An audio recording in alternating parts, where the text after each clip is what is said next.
estrelas e Senhor dos mares, toda a criação te exalta. Grandes e pequenos, reis e poderosos, hão de confessar teu nome. Querubins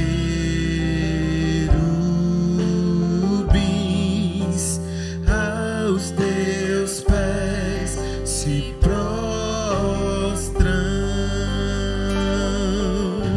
serafins declaram que és santo,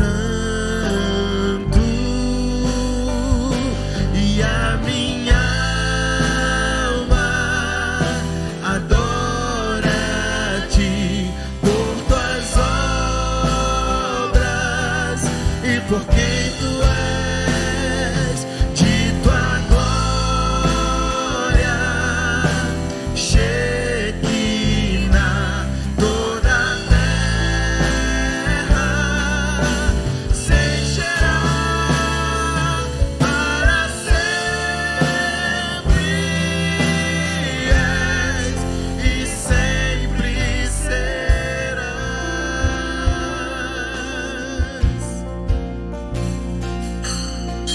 Dono das estrelas e Senhor dos mares, toda a criação te exalta.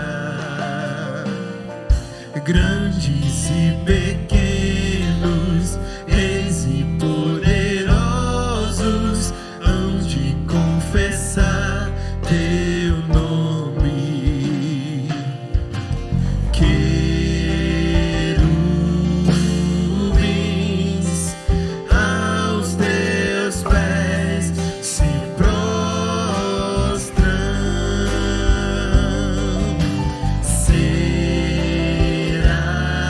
serafins declaram que és santo, e a minha alma adora-te por tuas obras e por quem tu és, de tua glória, Shekinah, toda a terra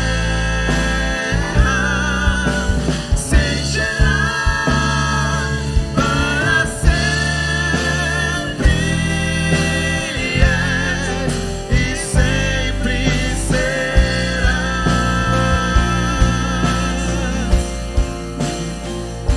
E a minha alma adora-te por tuas obras e por quem tu és, de tua glória,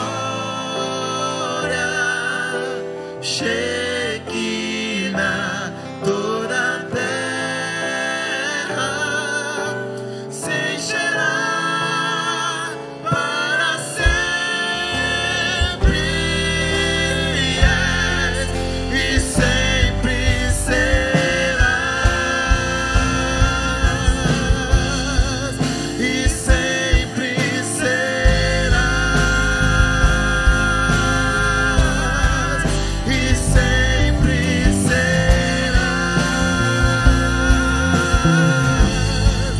e sempre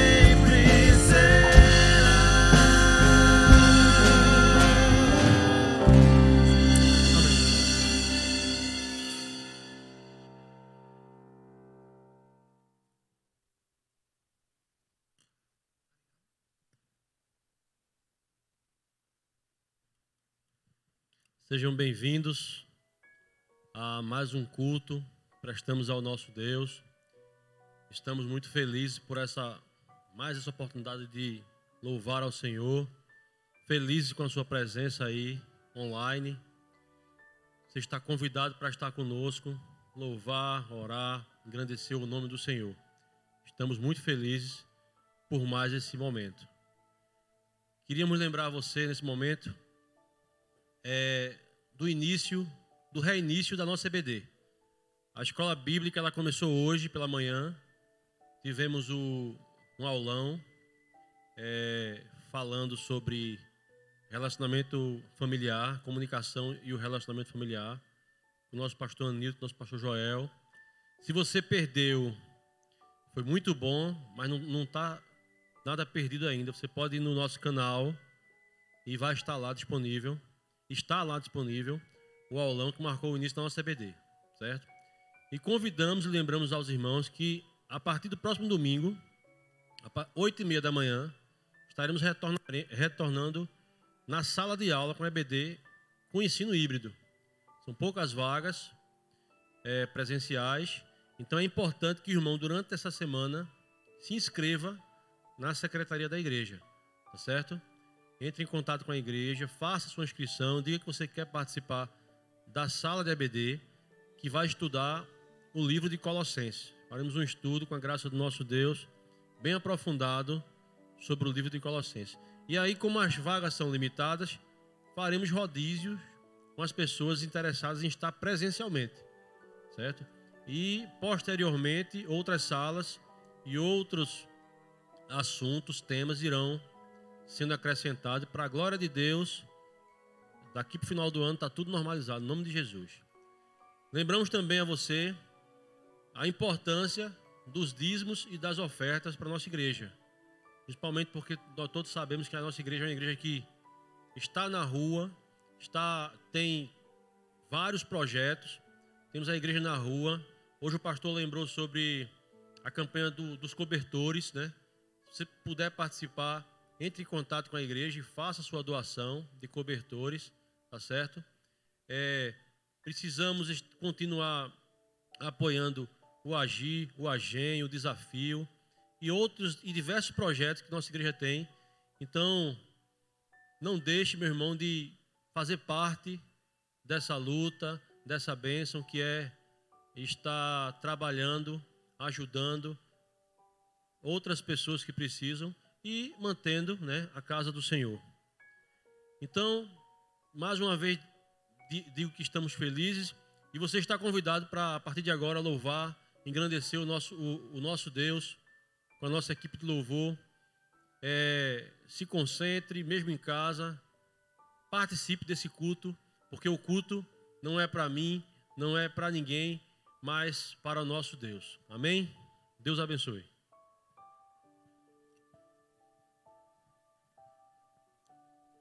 Amém, glória a Deus. Continuando nosso momento de louvor, nessa noite, nós vamos ter aquele momento especial que a gente tem de comunhão. E a comunhão na nossa igreja, a comunhão junto com os irmãos, não está só entre as paredes do templo. Daí da sua casa você consegue ter comunhão. Você pode mandar uma mensagem para um irmão, orar por ele. Temos vários irmãos que estão precisando das nossas orações. E isso gera comunhão que vem do nosso Deus. Louvemos a Ele.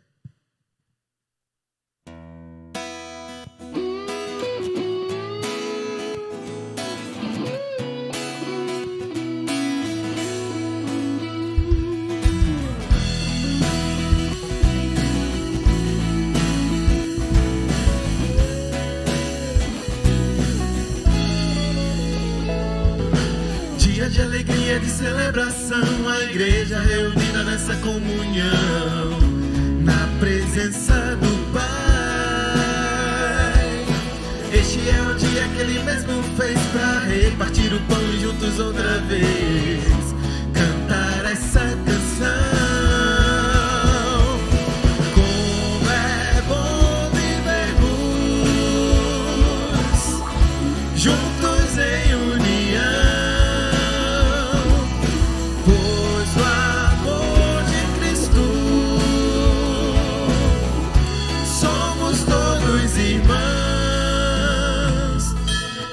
Temos muito para aprender. Se caminharmos juntos vamos perceber a vontade do Pai.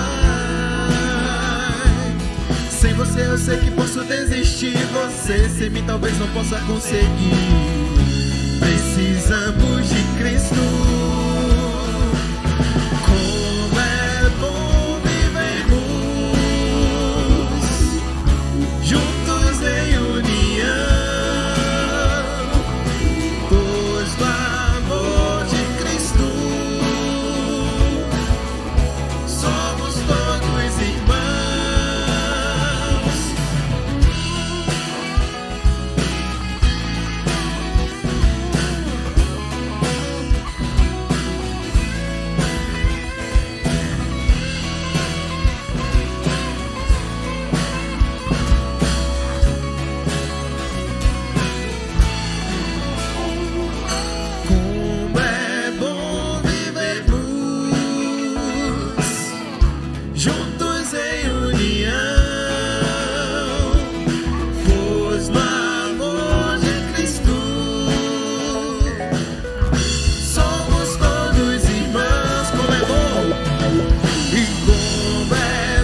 Vamos louvar alegremente ao Senhor, dizendo que nós vamos seguir com fé até o dia que Ele virá nos buscar. Amém?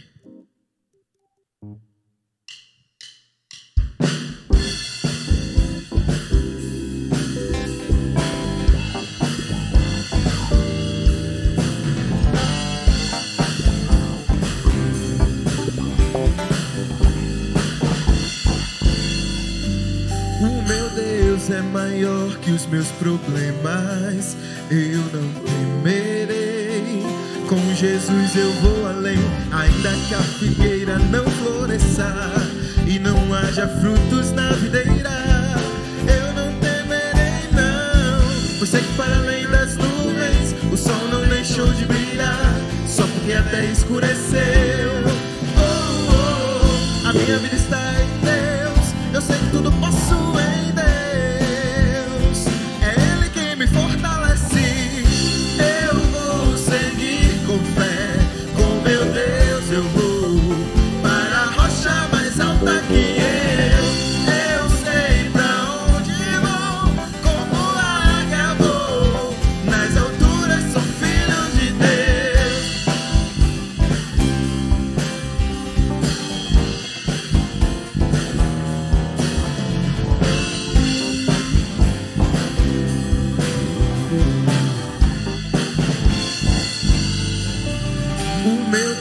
Sabe tudo que eu preciso pra sentir a paz dentro do meu coração. Ainda que a lua adormeça e não haja o brilho das estrelas, eu não temerei não. Pois sei que para além das nuvens o sol não deixou de brilhar, só porque a terra escureceu. A minha vida está em Deus, eu sei que tudo posso em Deus.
Eu te bendirei quando tuas bênçãos eu provar, quando teu rio me saciar, eu te bendirei. Eu te bendirei quando no deserto estiver, quando Quando a solidão me envolver, eu te bendirei. Pelas bênçãos recebidas, te dou louvor. Quando as trevas me cercarem, cantar eu vou. Eu te bendirei, ó Senhor, eu te bendirei. Eu te bendirei, ó Senhor, teu glorioso nome bendirei. Eu te bendirei quando a luz do sol brilhar em mim. Quando tudo certo estiver, eu te bendirei. Eu te bendirei no caminho de aflição. Se a dor tomar meu coração, eu te bendirei.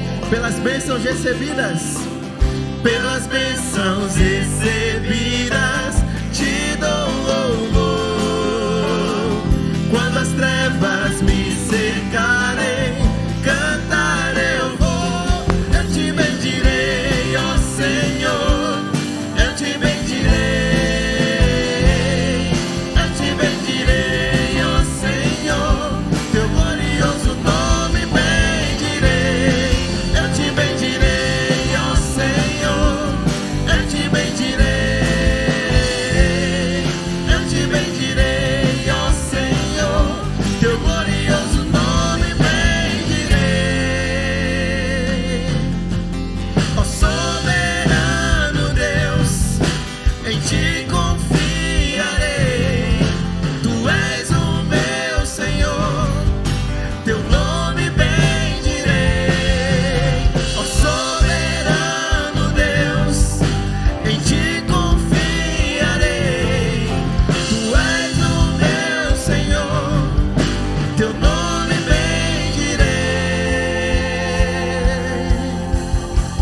Pelas bênçãos recebidas, te dou louvor.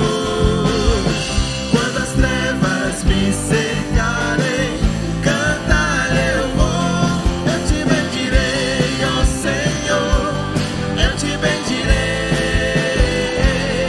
Eu te bendirei, ó Senhor, teu glorioso nome bendirei. Eu te bendirei, ó Senhor, eu te bendirei. Eu te bendirei, ó Senhor, teu glorioso nome bendirei. Aleluia, glória a Deus. Essa canção que nós vamos cantar agora tem por título Se o Sol se Pôr e a Noite Chegar. Na verdade não é o título, é a primeira frase da canção. E ela diz que o nosso Deus será sempre o nosso abrigo. E nós vamos cantar aleluia para esse Deus nesse momento. Porque mesmo que a noite seja longa, mesmo que a dificuldade seja aquela dificuldade que a gente pense que não vai passar, mas no Senhor nós teremos abrigo. Ainda assim, se o mar lhe submergir, a forte mão do Senhor, ela vai lhe resgatar, ela vai lhe tomar, lhe puxar para cima, e você vai poder voltar a respirar. Vamos cantar essa canção como uma oração ao nosso Deus e crendo nele, que ele é o nosso resgatador. Amém?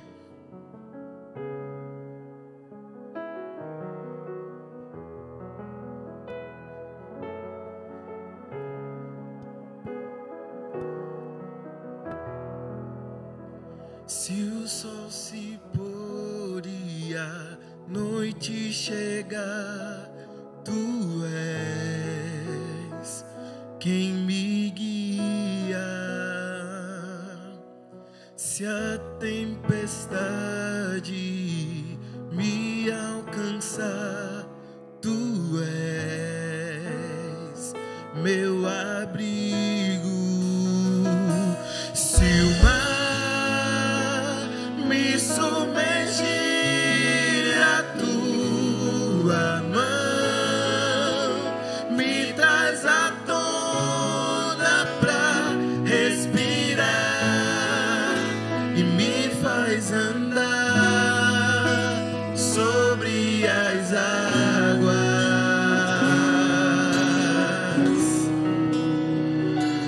Tu és o Deus da minha salvação. És o meu dono, minha paixão, a minha canção e o meu louvor.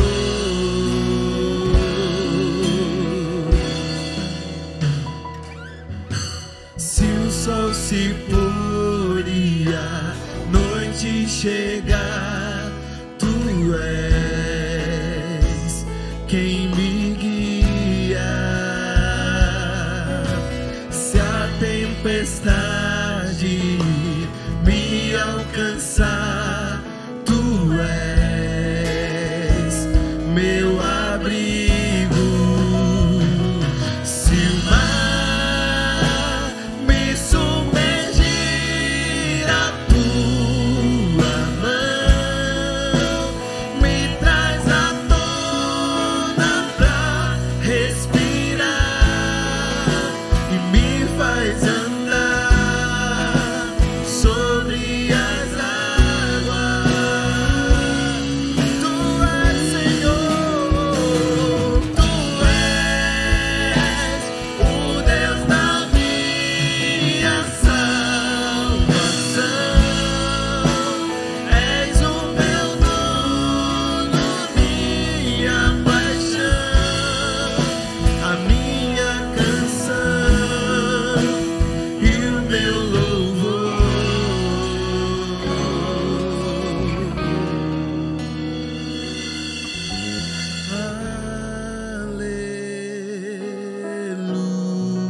Aleluia,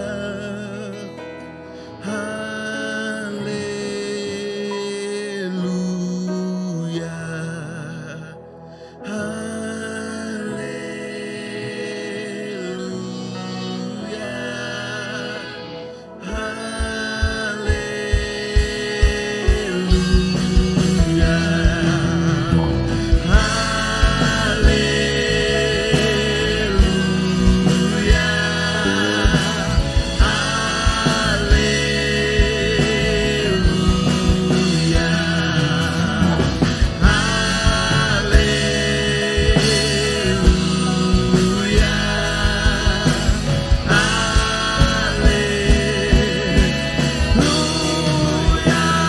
Se o mar me submergir, a tua mão me traz à tona pra respirar e me faz andar sobre as águas.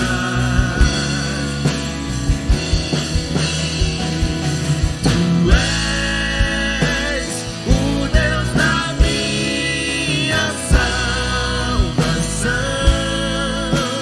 És o meu dono, minha paixão, a minha canção e o meu louvor. Cante a Ele, aleluia.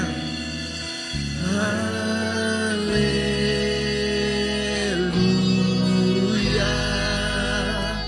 aleluia,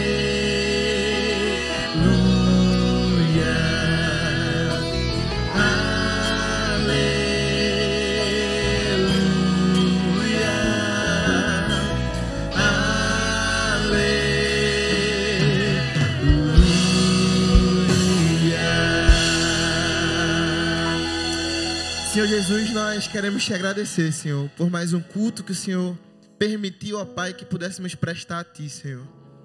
Obrigado, Senhor, pelo derramar, Senhor, do culto pela manhã, do culto agora à noite também, Pai. Nós sentimos o Teu Espírito presente aqui no nosso meio, Senhor. Obrigado pela volta das crianças, obrigado pela volta da EBD, Senhor. Se é a Tua igreja, Pai, funcionando da maneira certa, Senhor Jesus. E nós só queremos render graças a Ti, Senhor. Senhor, cuida da nossa casa, cuida da nossa família, Senhor.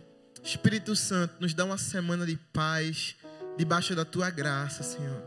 e recebe, Pai, o nosso louvor, Senhor, e a nossa adoração, para a glória do Teu nome, Pai, em nome de Jesus. Amém e amém. Que Deus abençoe a igreja.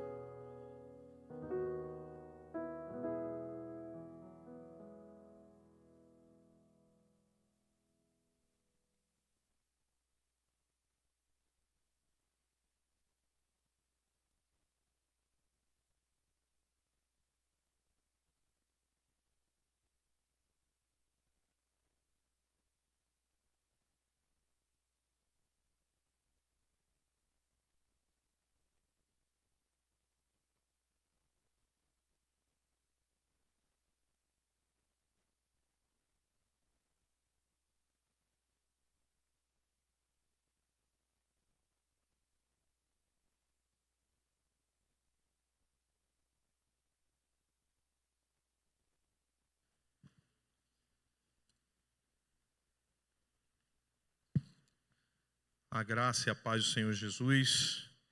Queridos, que bom poder estarmos aqui mais uma vez, né? Glorificando o nome do Senhor Jesus e podendo nesse momento compartilhar a palavra de Deus, compartilhar o pão que o Senhor tem nos ofertado, tem nos oferecido, e é o pão verdadeiramente que nos alimenta, né? E hoje nós vamos falar um pouco sobre a questão do sofrimento. O sofrimento, que eu queria trazer uma outra tônica aqui da questão do sofrimento, onde muitas vezes esse sofrimento é causado por algo que às vezes está interno, está em nós. E não são sofrimentos só externos, né? Mas algo que muitas vezes são provocados por nós mesmos, às vezes por falta, né, de sabedoria, às vezes por orgulho mesmo, por certa vaidade, né? Então, queria trazer aqui esse tema e sabermos que mesmo em meio ao sofrimento, mesmo em meio à tristeza, né, precisamos ouvir Deus,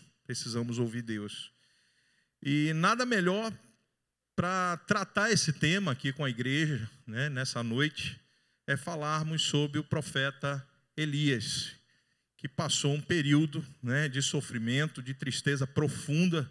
Eu não gosto muito de usar o termo depressão, né, mas quem quiser pode se referir dessa forma, mas o texto bíblico traz que ele se entristeceu profundamente, né? Então a gente vai ver ali no texto de 1 Reis 19, do 1 ao 18, que é o nosso texto nessa noite, e vamos falar um pouco sobre isso, né? Israel aqui, o pano de fundo que nós temos aqui do profeta Elias nesse período é que Israel passava por um período crítico, né, de seca. Elias já tinha profetizado, já tinha dito a Acabe que a terra iria ficar 3 anos e 6 meses sem chuva. E Israel estava passando então esse período de escassez, não havia chuva há 3 anos e 6 meses, e essa palavra é comprovada, né, confirmada ali em Lucas 4, 25, quem quiser ler ali, Lucas 4, 25, vai ser confirmado também pelo próprio Senhor Jesus, palavras do Senhor Jesus no livro de Lucas 4, verso 25, ele diz: em verdade vos digo que muitas viúvas existiam em Israel nos dias de Elias, olha aí confirmando, quando o céu se cerrou por 3 anos e 6 meses, e de sorte que em toda a terra houve grande fome, em toda a terra houve grande fome. Então, era um contexto de sofrimento, era um contexto difícil, aqui no caso externamente, e fora isso, Elias já vinha experimentando também o sofrimento de perseguição, né? Existia também perseguição àquele profeta, né? Já tinham sido mortos quase todos os profetas de Israel, que Deus tinha levantado aqueles homens, e ali por perseguição, né, do rei Acabe, o próprio povo de Israel matou vários profetas, né? E a gente sabe ali também que Obadias mais na frente fala sobre isso, que tinha escondido 50 profetas, né? Em cada 50 profetas, uma média de 100 profetas, né? São 100 profetas que a Bíblia diz. Ele tinha escondido ali e preservado aqueles profetas a pão e água. Mas esse era o contexto que Elias estava experimentando. Mas antes mesmo desse texto que nós vamos ler agora, né? No texto aqui em Reis, Elias tinha experimentado algumas provisões também do nosso Deus. Elias tinha experimentado anteriormente ser alimentado por corvos ali no ribeiro de Querite, né? Ainda em perseguição, e ele foi alimentado ali por corvos. Ele foi até Sarepta, né? Aquela cidade ali em Sidom, no Líbano, onde foi também preservado a sua vida, porque Deus levanta ali aquela viúva para poder alimentar, para poder cuidar. Então, através da palavra de Deus, aquela viúva é levantada ali para cuidar do profeta Elias. E a gente sabe a história, né? Na botija, que não tinha, né, farinha, não tinha óleo, e Deus ali abençoou aquela viúva e seu filho. Mas na frente, Elias vê também a cura do filho dessa viúva. A cura do filho dessa viúva. Então, tinha uma sequência ali de fatos e acontecimentos que Elias estava vendo Deus operar, Deus agir, Deus transformar a vida de pessoas ali, curar como curou o filho aqui dessa viúva, mas também tinha o contexto também de perseguição. A gente viu mais na frente lá que Elias levanta 2 altares ali, né? E pega 2 bezerros, né? E uma parte um bezerro era para aquele povo ali, onde ele, junto com os profetas ali de Baal, eles colocam aqueles bezerros ali, e a gente sabe que cai fogo do céu ali, consome o holocausto. Então, ele já havia vindo nessa pisada de ouvir milagres do Senhor, de Deus trabalhar, de Deus transformar, né, vidas de pessoas aqui, como transformou a vida dessa viúva aqui, e Deus já estava trabalhando de forma incessante. Mas algo para Elias, algo estagna Elias, algo faz Elias parar. E Elias parou diante da confissão que uma mulher fez para ele. Jezabel, a rainha Jezabel, né? Acabe já tinha se casado ali com Jezabel, e aí entra nesse texto que nós vamos ler agora. Jezabel ameaça Elias. Eu queria ler com os queridos, que fica no capítulo 19, nós vamos ler do 1 até o 18, e diz aqui: e Acabe fez saber a Jezabel tudo quanto Elias havia feito, e como totalmente matara todos os profetas à espada. Então Jezabel mandou um mensageiro a Elias a dizer-lhe: assim me façam os deuses e outros tantos, se der certo amanhã, a estas horas não puser a tua vida como a de um deles. E que vendo ele se levantou e para escapar com vida se foi, e chegando a Berseba, que é de Judá, deixou ali o seu servo.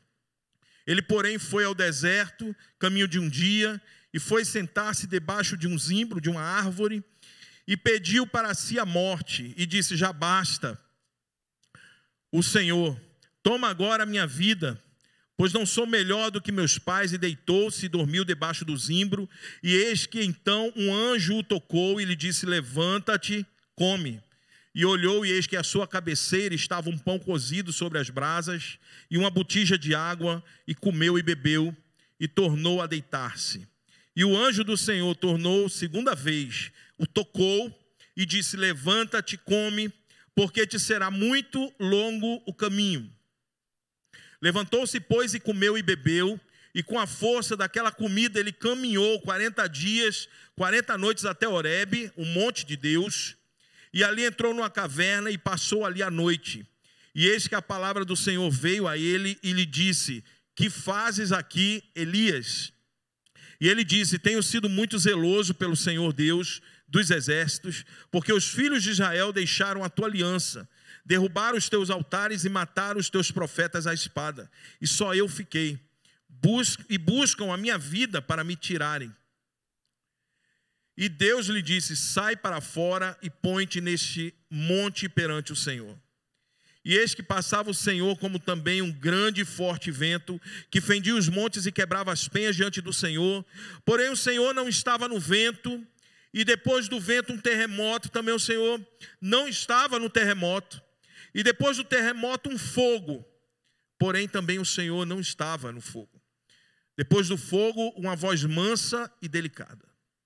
E sucedeu que, ouvindo a Elias, envolveu o seu rosto na sua capa, saiu para fora e pôs-se à entrada da caverna. E eis que veio a ele uma voz que dizia: que fazes aqui, Elias? E ele disse: eu tenho sido um extremo zeloso pelo Senhor, Deus dos exércitos, porque os filhos de Israel deixaram a tua aliança, derrubaram os teus altares, mataram os teus profetas à espada, e só eu fiquei, e buscam a minha vida para me atirarem. E o Senhor lhe disse: vai, volta pelo caminho para o deserto de Damasco, e chegando lá, unja a Azael, rei sobre a Síria, também a Jeú, filho de Ninsi, ungirás rei de Israel, e também Eliseu, filho de Safate, de Abel, Meolá, ungirás profeta em teu lugar. E há de ser que o que escapar a espada de Azael, matá-lo-á a Jeú. E o que escapar da espada de Jeú, matá-lo-á a Eliseu. Também deixei ficar em Israel 7.000, todos os joelhos que não se dobraram a Baal, e toda a boca que não o beijou. Vamos orar? Senhor Deus, obrigado por esse momento tão especial aqui, de podermos compartilhar da Tua palavra, podermos ouvir a Tua voz através da mensagem bíblica. Pai, eu te peço que o Senhor possa usar os meus lábios, que o meditar do meu coração seja agradável a Ti, Senhor. E que essa palavra, Pai, penetre profundamente em nossos corações, Pai. E que nós possamos entender, Pai, o Teu querer, a Tua vontade, Senhor. E tudo quanto Tu fazes, Senhor, para que nós possamos nos achegar cada vez mais a Ti, Senhor. E estarmos mais íntimos do Senhor. Esse é o nosso desejo, é o que nós pedimos no nome de Jesus. Amém. Amém, queridos. A caminhada cristã também é um pouco assim, né? É uma caminhada que nós temos altos e baixos. Nós experimentamos assim, como profeta aqui, nós experimentamos vitórias, libertações, curas, provisões, tudo que Deus faz para que a gente possa entender que esse cuidado de Deus, essa provisão de Deus está presente na nossa vida. Mas por vezes na nossa vida nós experimentamos também desânimos, nós experimentamos também tristeza, nós experimentamos medo, desejo de morte, desejo de fugir, assim como Elias fez aqui. A gente precisa ler a palavra de Deus e entender que muitas vezes, quase todas elas, assuntos que são inerentes à palavra de Deus, são assuntos que hoje, na nossa contemporaneidade, ainda são latentes, são visíveis, são assuntos que acontecem com a gente no dia a dia. Então, por vezes, nós somos assaltados por esses sentimentos também. E muitas vezes a gente quer fugir, muitas vezes nós nos tornamos sujeitos a isso. Mas sabe por quê, queridos? Porque nós somos humanos. Nós somos humanos e como humanos nós experimentamos também disso. E aí nessa situação nós agimos muitas vezes fora da realidade que nós vivemos. Muitas vezes nós não queremos esperar em Deus, queremos tomar uma atitude mediante aquilo que está ao nosso redor. Aquela situação que muitas vezes nos deixa numa situação difícil, numa situação que às vezes você não sabe como agir. E por não ouvir Deus, por não querer muitas vezes se ajoelhar e pedir a Deus: Senhor, o que é que eu preciso fazer agora? Nós queremos tudo rápido, estamos hoje vivendo uma sociedade do fast food, tudo é rápido, até as soluções para as coisas. Dentro de empresas, dentro dos negócios, a gente quer a solução rápida, porque as coisas correm rápido e o dinheiro precisa chegar rápido. E às vezes as nossas motivações, as nossas intenções, os nossos pensamentos são muito mais voltados para as coisas que precisam resolver rapidamente. Esquecemos de nos ajoelhar e pedir a Deus. Esquecemos de ir diretamente para o recurso primário, que é ouvir Deus. No verso 2, nós vemos aqui uma ameaça visível, né? Que é Jezabel, quando ela aflige a Elias aqui, diretamente dizendo: e Acabe fez saber a Jezabel tudo quanto Elias havia feito e como totalmente matara todos os profetas à espada. Então Jezabel mandou, no 2 agora, mandou um mensageiro a Elias a dizer-lhe: assim me façam os deuses e outro tanto se decreto amanhã, a estas horas não puser a tua vida como a de um deles. Os profetas de Baal já tinham sido exterminados. E aqui Jezabel diz que vai fazer o mesmo com Elias. Ora, mas Elias tinha um Deus que já tinha mostrado toda a grandeza dele. Tinha um Deus que já tinha dado toda a provisão para ele. Tinha um Deus que já tinha livrado ele de todos aqueles profetas ali. Tinha um Deus que fez descer fogo sobre o holocausto. Por que agora o profeta Elias ficou com medo? Porque ele temeu a uma palavra humana, ao que estava visível. Vemos Elias aqui se tornar agora fugitivo, de alguém que estava indo ao encontro daqueles homens, daqueles profetas, de um povo de Israel que já tinha sido contaminado por todos eles. Ele agora deixou de perseguir para ser perseguido. Agora fugitivo de Acabe, né, de Jezabel. A gente pode ver aqui também, queridos, um pecado que é muito comum. Às vezes a gente não identifica isso na nossa vida, mas o pecado da idolatria. Porque quando nós paramos de temer a Deus e começamos a temer a outras coisas, a outros deuses, mas por que a gente teme? Existe uma incompatibilidade muito grande do visível e daquilo que é invisível. Veja que até então Elias estava com fé em Deus, temente ao Senhor, resistindo a tudo e a todos, mas agora ele recebe um anúncio de alguém, de uma mulher, de uma rainha, que diz para ele que vai destruir a vida dele. E nós, por vezes, gente, fazemos muito isso. Trocamos a nossa fé em Deus e colocamos muitas vezes a fé nas coisas que são perecíveis. As coisas que estão nesse mundo, as coisas que perecem, o visível, aquilo que a gente está vendo, mas esquece de que a nossa fé deve ser centrada naquilo que nós não vimos. Mas Elias aqui deixou ser contaminado com essa palavra. E aqui, para ele, na mente dele, né, os defensores de Baal aqui permaneceu. Eu fico imaginando o que Elias naquela hora ali pensou. Depois de tudo que aconteceu, essa mulher ainda tem o poder de chegar e dizer que vai me matar. Por que Deus não exterminou logo tudo? Por que Deus não acabou logo com todos?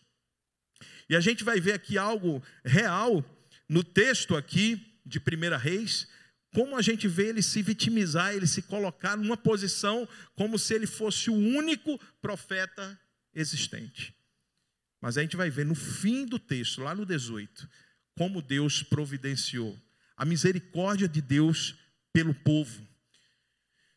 E a gente vê isso de forma muito real na nossa vida, porque quando nós pecamos, quando nós erramos, em vez de nós corrermos para Deus, nós corremos de Deus muitas vezes. E fazemos o mesmo que Elias faz, a gente tenta se esconder, a gente tenta se isolar, a gente tenta fazer algo para se afastar desse Deus. E a partir do momento que eu boto a minha fé em coisas terrenas, que eu boto a minha fé focada em coisas desse mundo, isso se chama idolatria. Isso é idolatria. Porque a minha fé tem que estar baseada no Senhor, em Deus. Elias aqui no verso 4, a gente vai ver, ele porém foi ao deserto, caminho de um dia, foi sentar-se debaixo de um zimbro e pediu para si a morte. Olha aí, um abismo puxando o outro, né? Para si a morte disse: já basta, ó Senhor, toma agora a minha vida, pois não sou melhor do que meus pais. Se a gente observar, queridos, a gente vê alguma semelhança com o profeta Jonas, né? Lembra que Jonas também se senta, Deus faz crescer uma aboboreira, uma abóbora sobre a cabeça ali de Jonas, as folhas da aboboreira cobriu ali, deu uma sombra a Jonas. Depois Deus manda um verme, acaba com aquele arbusto ali, aquela planta, e Jonas começa a reclamar, né? A gente vê uma semelhança bem parecida aqui, né? Porque ele se senta aí embaixo desse pé de zimbro, né? Porque ele está fugindo de Deus. Porque ele queria ver o que é que Deus ia fazer aquele povo ali. Jonas ali queria ver o que é que Deus ia fazer com aquele povo de Nínive. Jonas, em momento nenhum, teve misericórdia daquele povo. Mas Deus teve misericórdia. Deus teve misericórdia.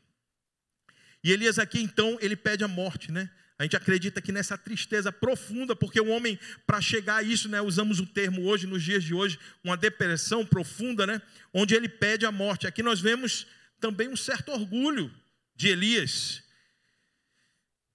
Na fala de Elias nós vemos isso. Quando ele diz aqui que não é melhor do que os pais, eu não sou melhor do que meus pais.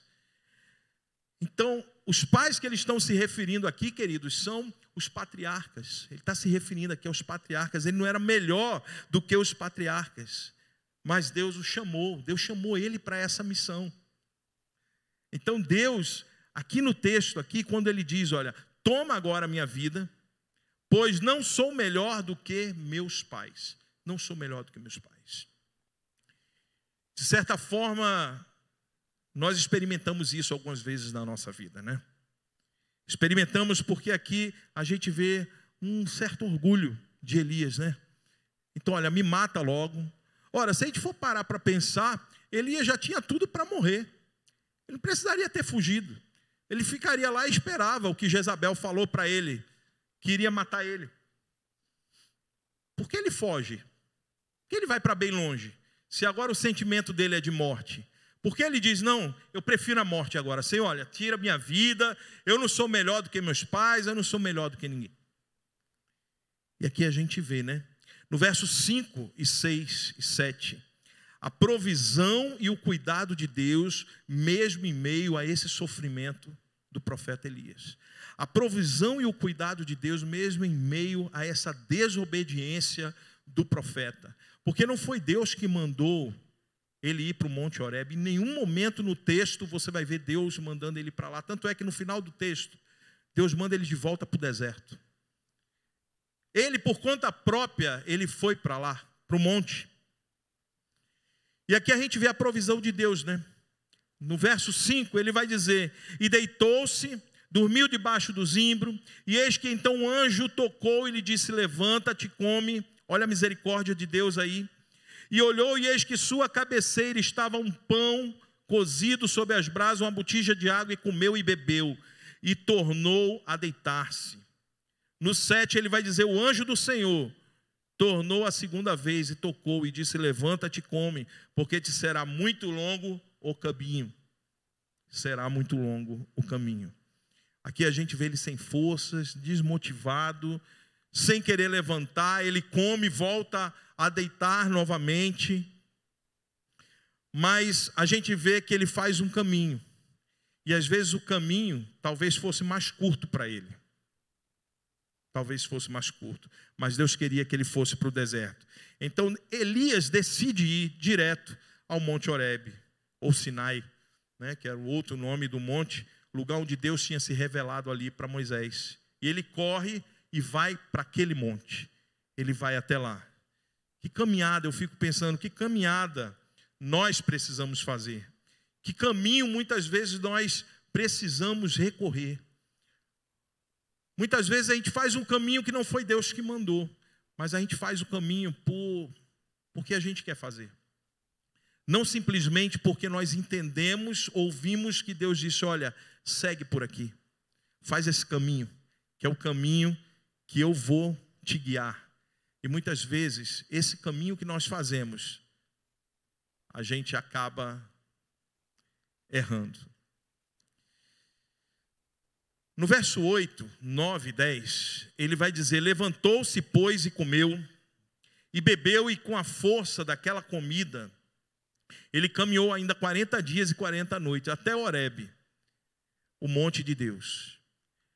Ali ele entrou numa caverna, passou ali a noite, e eis que a palavra do Senhor veio a ele e lhe disse: que fazes aqui, Elias? Levantou e caminhou.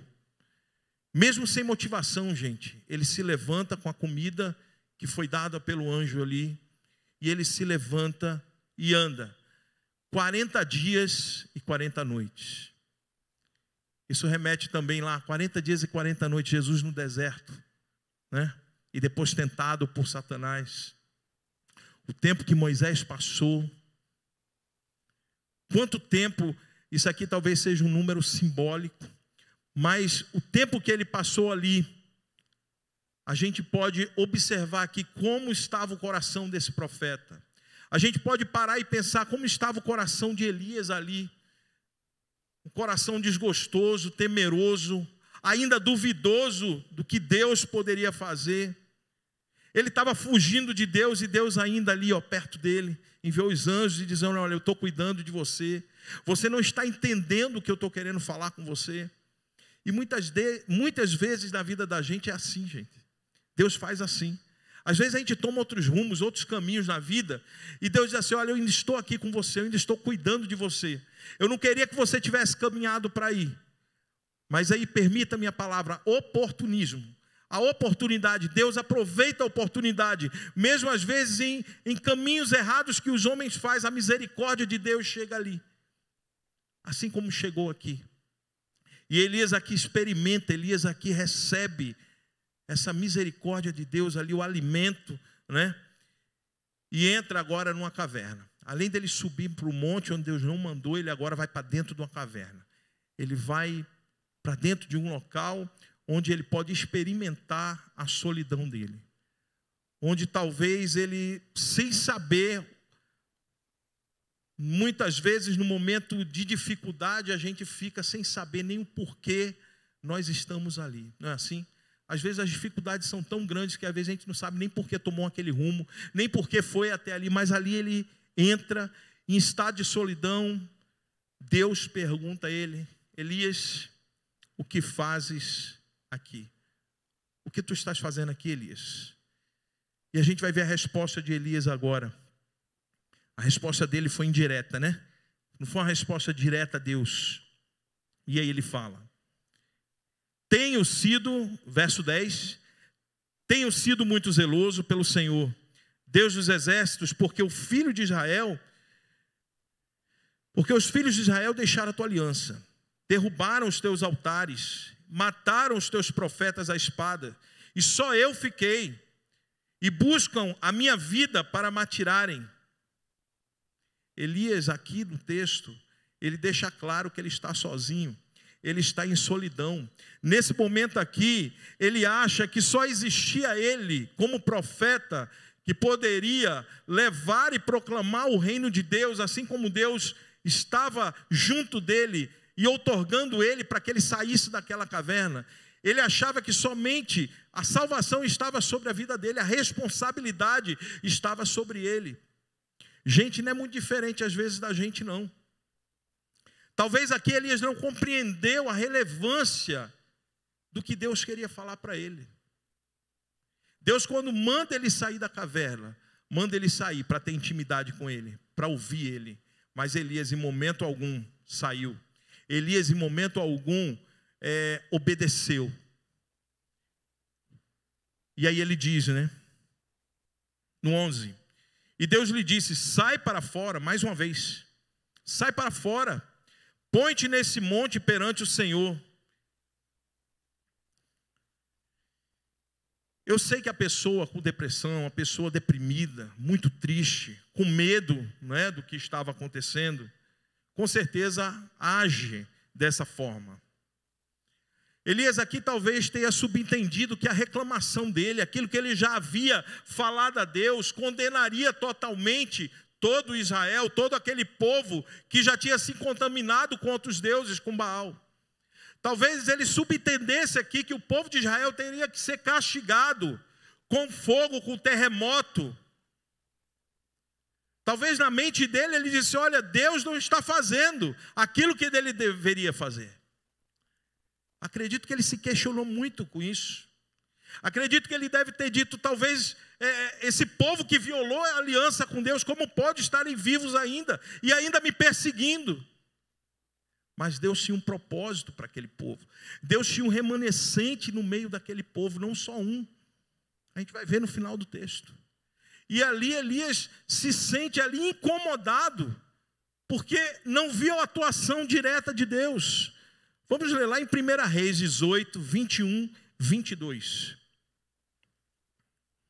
Reis 18, 21 e 22. Ele diz assim, ó: Então Elias se chegou a todo o povo e disse: Até quando cocheareis, ou seja, até quando vacilareis? Até quando vocês vão hesitar entre dois pensamentos? Se o Senhor é Deus, aqui Elias está indignado quando ele faz essa pergunta. Se o Senhor é Deus, seguiu. Mas se é Baal, seguiu. Porém o povo nada lhe respondeu. A indignação dele foi essa. Não existia resposta do povo para ele. Então disse Elias ao povo, no 22, só eu fiquei por profeta do Senhor. Veja como ele se coloca aqui: somente eu vou receber toda essa carga, somente eu vou ser responsável por tudo isso. E os profetas de Baal são 450 homens. Ele aqui não entendeu, gente, verdadeiramente o que Deus queria fazer através dele. Deus não precisa de 450 homens para poder cumprir o propósito dele na vida, para alcançar um povo, para alcançar o povo israelita. Deus queria usar a vida de Elias, mas Elias começou a não entender isso. Verso 11 e 12. Vamos para o 11 e o 12. Ele diz assim, 19, 11 e 12. E Deus lhe disse: sai para fora, põe-te nesse monte perante o Senhor. E eis que passava o Senhor como também um grande e forte vento, que fendia os montes e quebrava as penhas diante do Senhor. Porém o Senhor não estava no vento. E depois do vento um terremoto. Também o Senhor não estava no terremoto. Depois do terremoto um fogo. Porém também o Senhor não estava no fogo. Depois do fogo uma voz mansa e delicada. Após o fogo. Após tudo aquilo, talvez que Elias quisesse que Deus respondesse, porque ele já havia visto toda essa manifestação de Deus com fogo, com terremoto. Ele já havia visto. Então não tinha porquê Elias entender que Deus estava passando ali. Eu acredito que na hora que passou o terremoto ou o fogo, ele disse: pronto, Deus está aí. Deus agora vai vingar um povo que é idólatra. Um povo que está longe dele. Um povo que violou a aliança de Deus. Deus agora vai fazer o que ele quer. Mas não. Deus poderia fazer isso sim. Mas Deus quis mostrar uma outra forma. Deus quis mostrar que numa voz mansa e delicada. Em outras versões traz numa brisa suave. Numa voz mansa e delicada. Deus agora ele convoca Elias. Ele tira Elias da caverna, né? Aí Elias sai. Tira Elias da caverna, para perceber que essa revelação que Deus deu a ele era a revelação real. Assim como foi com Moisés ali, Deus se revelou a ele. Moisés está lá em Êxodo 32, vai falar sobre isso também. Nesse momento ali, diz o texto: e sucedeu que ouvindo-a Elias, ouvindo a voz, né? Envolveu o seu rosto na sua capa, saiu para fora, pôs-se à entrada da caverna, e eis que veio a ele uma voz que dizia: que fazes aqui, Elias? A mesma voz meiga e suave do Senhor. O que fazes aqui, Elias? Que forma nós queremos que Deus fale conosco? Que Deus se apresente a nós? Às vezes a gente tem internamente o desejo de querer que Deus se apresente diante das nossas dificuldades e problemas, diante muitas vezes de algo que nós estamos sofrendo ou sentindo, ou alguém que está fazendo algo de errado para as nossas vidas, às vezes para o nosso casamento, para o nosso matrimônio, para a nossa criação de filhos, para várias situações, às vezes na empresa. Que voz nós queremos ouvir de Deus nesse momento? Talvez o mesmo que Elias. Talvez a voz de um terremoto, algo destruidor, algo que tirasse aquela pessoa de circulação. Como nós queremos ouvir Deus? Qual a voz que nós queremos ouvir? Ou a gente pede a Deus: Senhor, tem misericórdia dessa pessoa que vive comigo, desse chefe que preciso muita misericórdia de Deus para conviver com ele, desse patrão, dessa pessoa, dessa esposa, desse marido. Qual a voz que nós queremos ouvir de Deus? Deus se apresenta aqui com uma voz mansa e delicada. Deus, então, aqui, a gente vê, queridos, que Deus contraria todas as noções, todas as percepções que Elias tinha dele. Todas as percepções, todas as noções que Elias esperava de Deus aqui, Deus contraria ele, simplesmente com uma voz mansa e uma voz suave. Deus estava quase em silêncio. Elias já estava acostumado a ouvir Deus através do fogo, né? Quando desceu o fogo ali, queimou o holocausto. Quando destruiu os homens ali na beira do rio, os 450 profetas de Baal. Ele vê a ação de Deus. Mas Deus se apresenta de outra forma agora para Elias, numa brisa suave. O silêncio, gente, de Deus, o silêncio de Deus não quer dizer em momento nenhum inatividade. O silêncio de Deus em momento nenhum quer dizer que Deus não está ouvindo as nossas súplicas, que Deus não está ouvindo a nossa voz. Quantas vezes Deus fala com a gente no silêncio? Quantas vezes precisamos nos calar? Quantas vezes precisamos ouvir Deus dessa forma? Talvez não dessa forma de terremoto, de fogo, de um vendaval, mas no silêncio. Interessante, queridos, que quando a gente deixa o medo, e aqui Elias estava dessa forma, quando a gente deixa o medo dominar a nossa vida, né? Quando ficamos entristecidos, uma tristeza profunda, a gente começa a dar valor às outras coisas, e aí onde está a questão da idolatria? A gente começa a dar valor a coisas que não deveríamos dar valor. Por exemplo, a gente começa a se preocupar mais com a nossa vida. Ora, Elias tinha Deus. Ele não tinha que se preocupar. Se Jezabel viesse, ele dizia: pode deixa Jezabel vir, porque eu estou com Deus dos exércitos, e Deus vai fazer a obra dele. Deixa ela vir. Mas não. Quando o medo alcançou o coração de Elias, de imediato, ele se preocupou com a vida material dele. Vamos ver lá? Verso 3. Levantou-se para escapar com vida. A prova cabal aí, como ele se preocupou de imediato com a vida física. O viver para mim é Cristo, o morrer é lucro. Então, ainda que ele morresse, ele iria se encontrar com Deus. Ele não tinha o que temer as palavras de Jezabel. Outro ponto, abandono da comunhão. Ele abandonou a comunhão. Se a gente ver lá no verso 3, ele diz: deixou o seu servo. Vamos lá para o verso 3. E que vendo ele, se levantou e para escapar com vida, se foi. E chegando a Berseba, que é de Judá, deixou ali o seu servo. A depressão, gente, o estado de tristeza profunda, esse estado de tristeza faz com que a gente se afaste das pessoas. Faz a gente entender até que as pessoas é que estão erradas conosco. Faz a gente se afastar dos nossos irmãos, dos nossos parentes. Muitas vezes a gente está nessa situação. E a gente vê aqui uma motivação errada dele. Vamos lá para o verso 4. Verso 4, ele vai dizer: ele, porém, foi ao deserto. Em momento algum aqui está dizendo: e Deus o enviou ao deserto. Ou e Deus disse: vá para o deserto, caminho de um dia. Ele foi para o deserto onde estava próximo ao monte Horebe, ao monte Sinai. Então nós vemos aqui uma motivação errada. O sentimento dele, no momento que ele recebeu a notícia de que ele seria morto, ele de imediato deu muito valor à vida dele material. Ele abandonou a comunhão com as pessoas.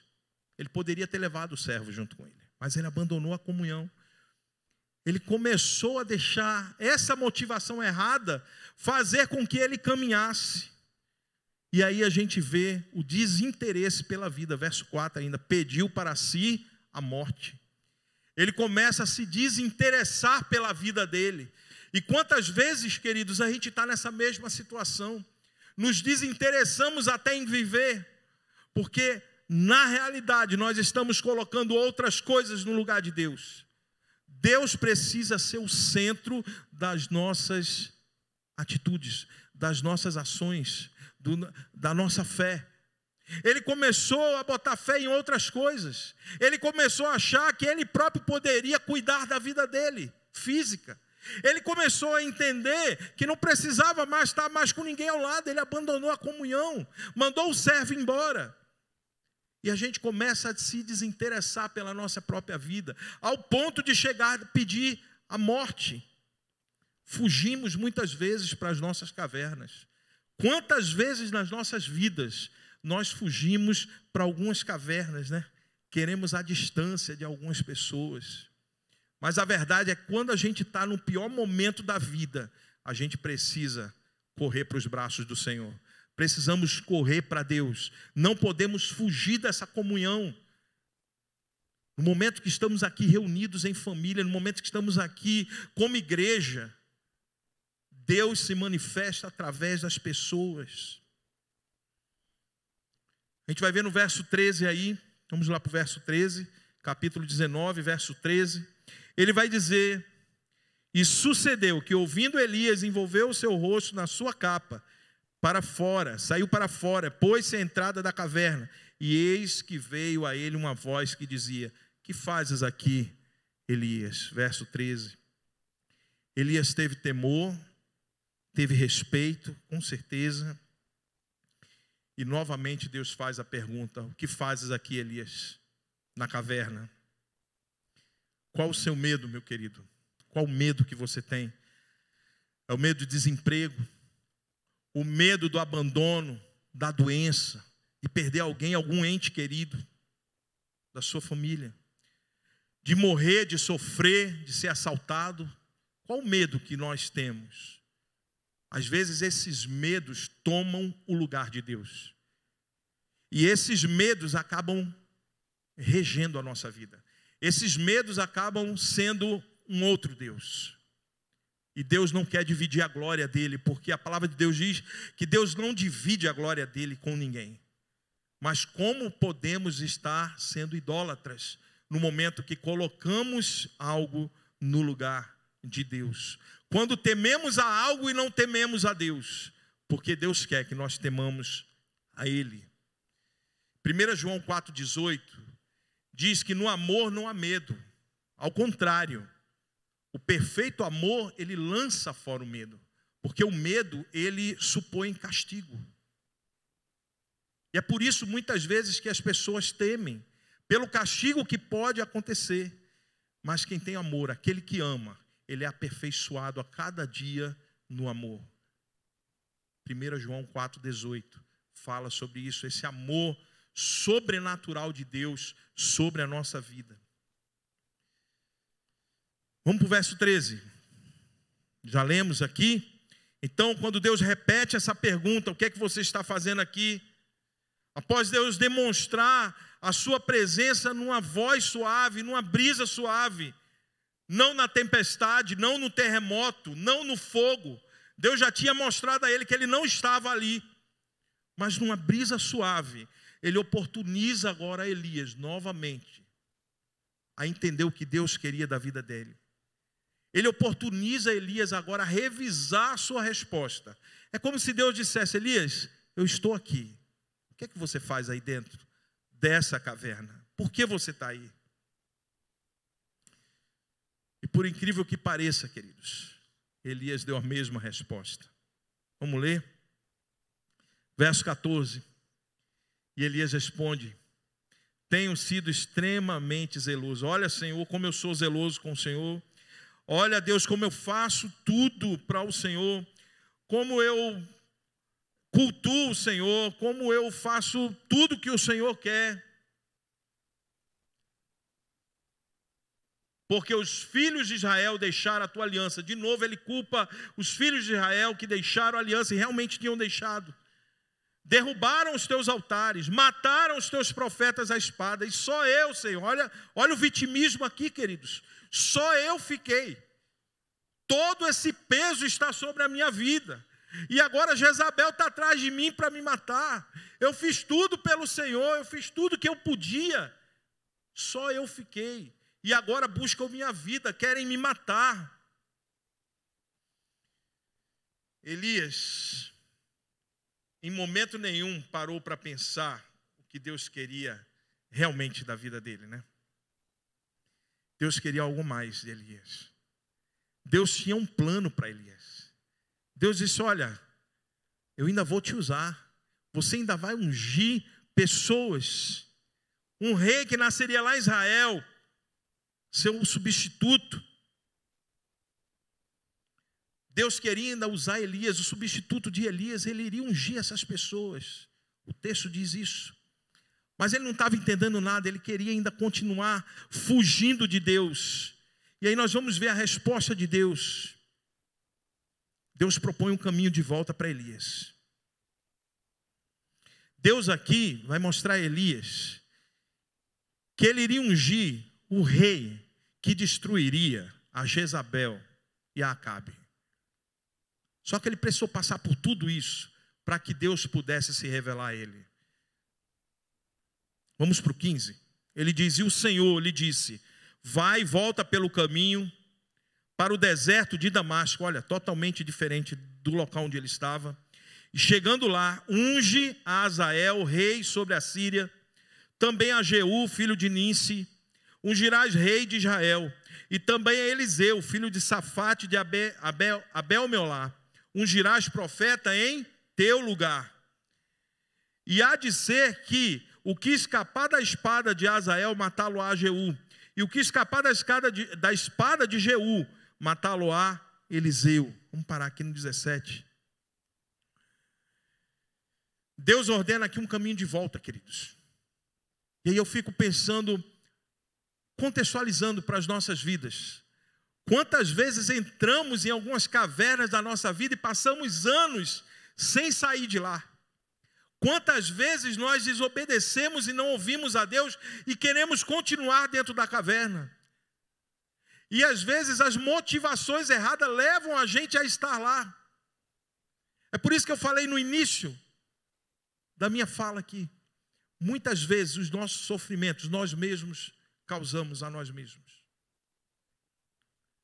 Muitas vezes nós nos apoderamos de algumas coisas que não deveriam estar no nosso coração. A palavra de Deus diz: onde está o teu tesouro, ali estará também o seu coração.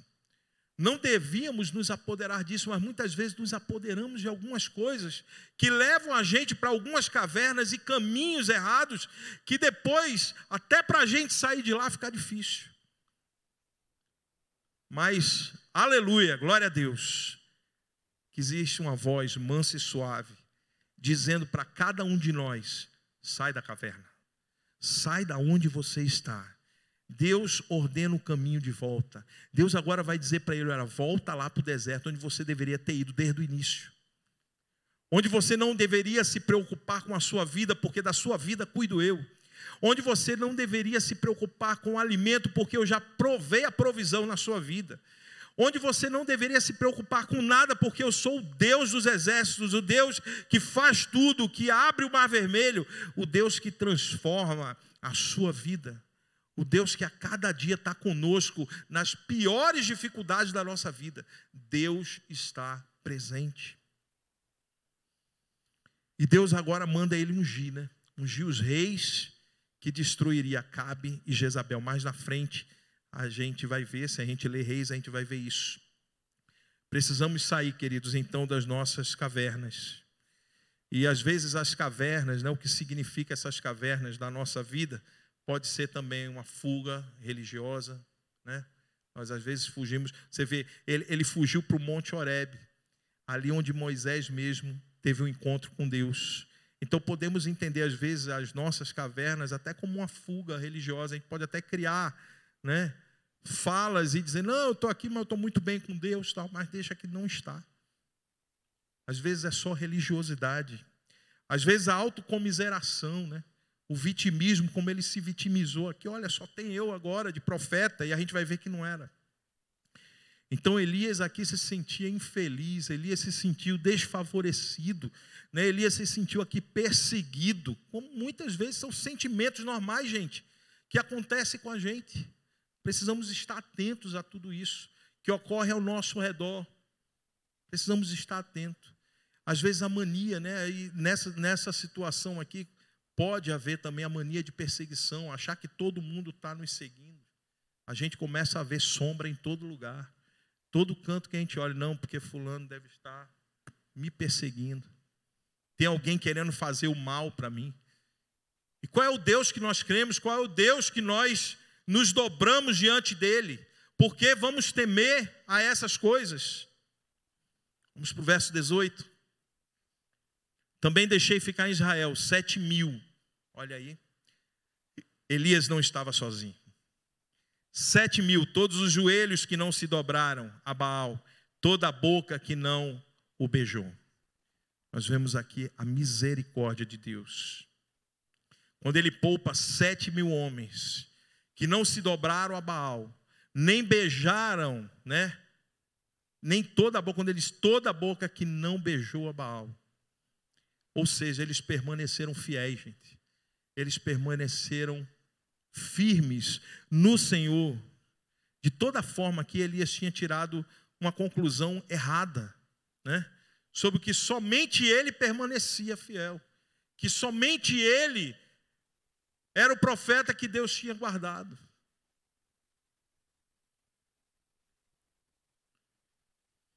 Paulo, no livro de Romanos, lá ele pontua isso. Vamos lá para Romanos 11, 2 e 4.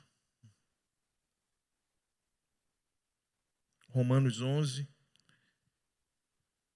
verso 2 e 4, do 2 até o 4, ele diz, Deus não rejeitou o seu povo que antes conheceu. Ou não sabeis o que a Escritura diz de Elias, como fala a Deus contra Israel, dizendo, Senhor, mataram os teus profetas e destruíram os teus altares, e só eu fiquei e buscam a minha alma. Mas que lhe diz a resposta divina? Reservei para mim 7.000 homens que não dobraram os joelhos a Baal. Eu fico pensando, Deus falando assim com Elias, sabe? Cara, para de falar isso. Para por aí, que não é você. Você não é o cara, velho. Você simplesmente é um instrumento nas minhas mãos. Você simplesmente é alguém que eu vou usar para abençoar uma geração. E aqui existem outros remanescentes, porque Deus iria guardar remanescentes de Israel. Porque Jesus ainda não estava aqui. Jesus, ele se apresenta aqui como o próprio Deus, porque a Trindade perfeita estava aqui. Mas Jesus não tinha vida em carne ainda. E essa descendência, a gente vai lendo a Bíblia, que vai gerar o Filho de Deus, Jesus Cristo, vindo de uma virgem. Queridos, quando encontramos alguém que está em sofrimento, quando encontrarmos alguém que sofre, né? Alguém que muitas vezes está sem esperança, está desesperançoso, e a gente olha para essa pessoa e geralmente a gente quer julgar logo essa pessoa, né? Ah, você está assim porque não está buscando a Deus. Ah, muitas vezes tá certo? Mas assim, você está dessa forma, por isso nós julgamos. Nós começamos a diagnosticar a vida da pessoa. Eu ia pedir para você, em nome de Jesus, não tente fazer isso. Não tente dizer que aquela pessoa está assim ou assado. Não tente dar soluções à pessoa de imediato. Ore com ela. Acolha a pessoa. Escuta a pessoa. Diz assim, olha, você está triste. O que é que houve? Vamos sentar aqui, eu queria lhe ouvir. Eu quero orar por você. Mostra a essa pessoa, gente, que a esperança que você tem no coração, ela pode ter também. E a nossa esperança é Cristo, é Jesus Cristo. Não desanime ela mais, mas traga a pessoa para junto de você. Fala do amor de Deus, fala do que Deus fez na sua vida. Então, diante desse sofrimento, diante do que você pode ver, qualquer pessoa, às vezes uma pessoa da sua família, uma pessoa da igreja, que está passando por sofrimento, a gente não pode fazer isso, começar a descrever o sofrimento dela, o porquê que ela está passando aquilo. Não, a gente precisa apresentar a Deus, não jogar uma carga maior do que a pessoa já tem. A gente precisa dizer, olha, estamos aqui, não se desespere, Deus é o Senhor da sua vida, tudo tem solução, não existe problema que Deus não resolva. Deus é maior do que os nossos problemas. Deus sabe o seu sofrimento. Deus vem como uma voz suave e meiga aos seus ouvidos. Deus vem salvar o perdido.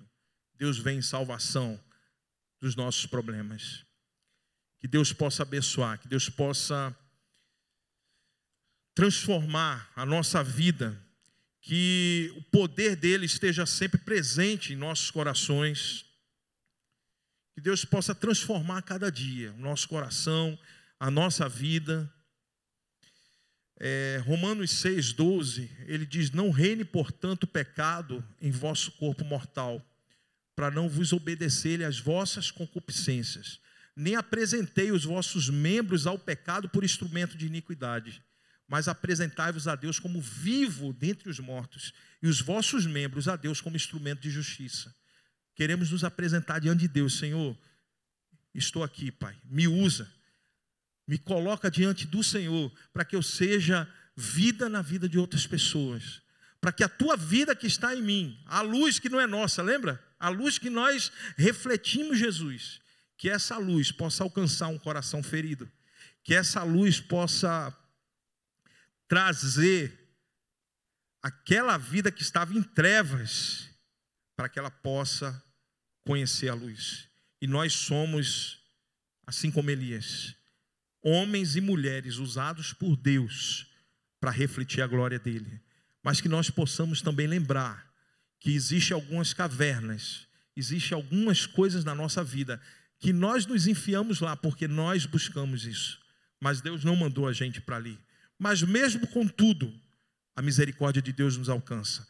Essa brisa suave e mansa chega aos nossos corações e continua dizendo assim, ó, filho amado e querido, eu ainda quero usar a sua vida, eu ainda quero usar os seus dons e talentos que eu coloquei aí no seu coração.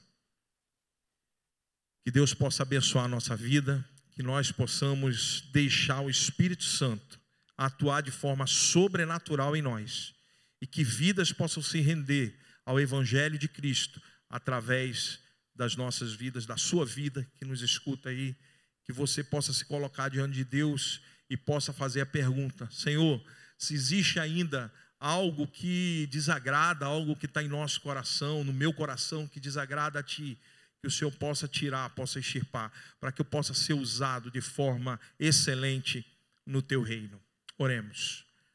Pai de amor, Pai de bondade, Te louvamos porque sabemos, Deus, que o nosso coração é enganoso. Muitas vezes nos enganamos com as nossas ações.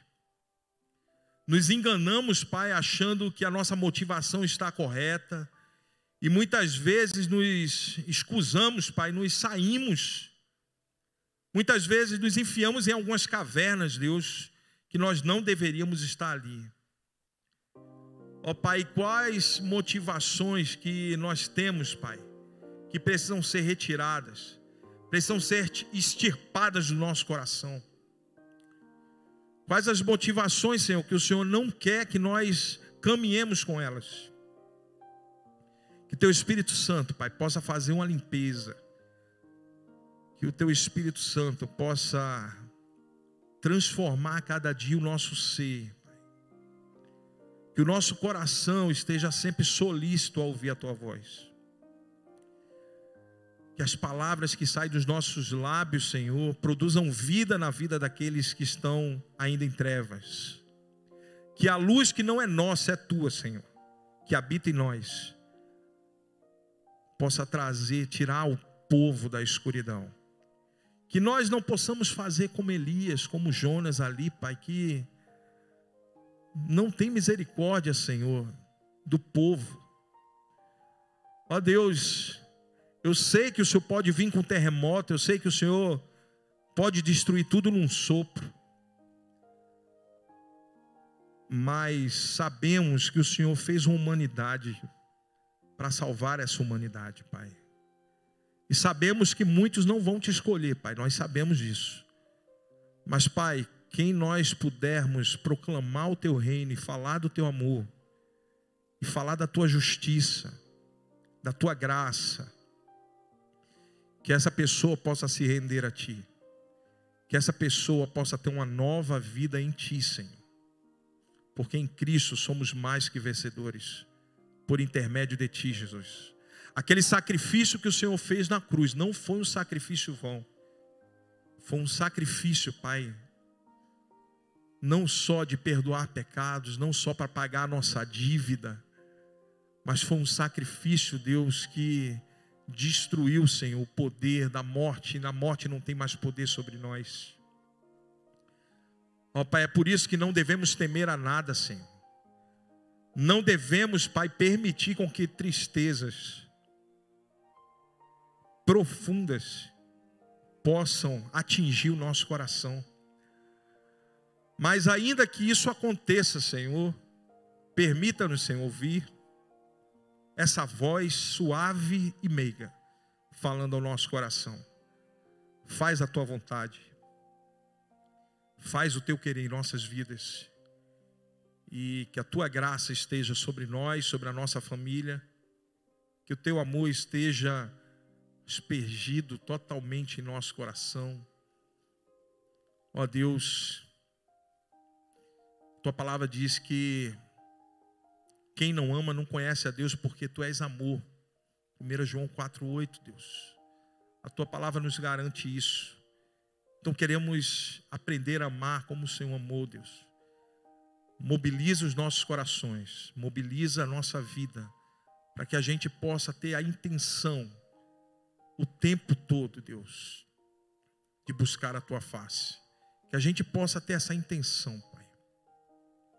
Que o Teu Espírito Santo tenha liberdade de ministração sobre as nossas vidas e sobre essa semana que chega agora, Deus. Nos usa para o louvor da Tua glória. Nos dá da Tua graça para alcançar vidas. É o que nós pedimos. No nome de Jesus. Amém.